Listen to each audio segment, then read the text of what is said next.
Che non erano evidentemente contro la persona. Nulla contro l'uomo e l'imprenditore Salvatore Moncada, che svolge un'opera importante e meritoria in una terra difficile quale la Sicilia, ma ribadisco la mia ferma contrarietà agli impianti eolici, qualora questi siano collocati dove deturpano il paesaggio. In presenza del suo legale, Vittorio Sgarbi chiarisce e rettifica le pesanti dichiarazioni di mafiosità del 2009 a Licata nei confronti di Moncada. L'ex sindaco di Salemi ammette di aver agito d'impulso e peraltro in un clima surriscaldato di acceso fanatismo in suo favore.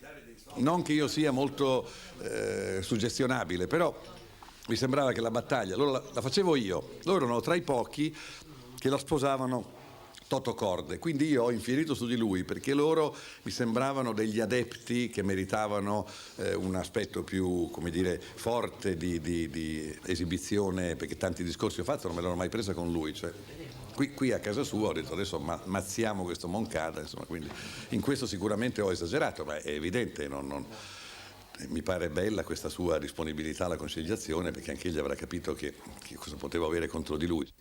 Sgarbi fa un passo indietro e a Moncada offre la propria collaborazione per eventuali progetti di restauro di monumenti e valorizzazione di siti.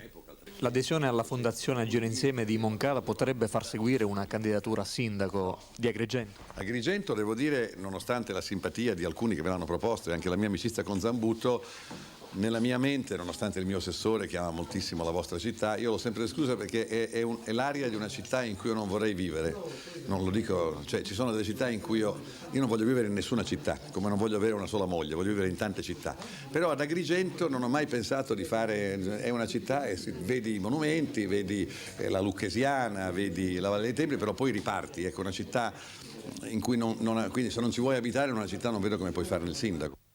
L'incontro concluso con una stretta di mano, ma Moncada ha rimarcato i notevoli danni all'immagine ed anche negli affari provocati dalle pesanti accuse di mafiosità.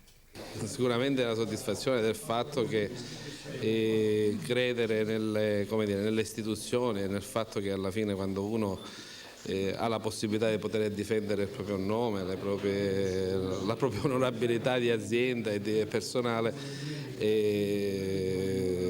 alla fine paga, ecco, questo è il dato di fatto. Io non ho una posizione mediatica come quella di Sgarbi, lui ce l'ha molto più al di sopra, per cui il fatto che andare con delle esternazioni all'esterno che offendono la persona onestamente mi sembrava eccessivo. Noi non facciamo proclami in televisione, abbiamo coinvolto chi in Italia è preposto a tutelare il diritto delle persone, che è la magistratura, e in questo caso poi questo è l'epilogo di una situazione. Lui ha capito che questa cosa aveva sbagliato, ne prenderà atto oggi qua assieme a voi. Io faccio a meno, non ho voglia di fare condannare a nessuno dal punto di vista penale o di altro genere. Che contributo si attende da Sgarbi per la Fondazione? Ma guardi, sicuramente lui è un grande critico artistico, ecco, da questo punto di vista, quindi anche su alcune scelte sarà piacevole, perché questo gli è riconosciuto. Lo utilizzeremo solo per quello, perché oltre quello non vorremmo, ecco, essere molto chiaro, perché torno a ripetere, non vogliamo essere coinvolti in questa sua grande effervescenza e animosità, ecco.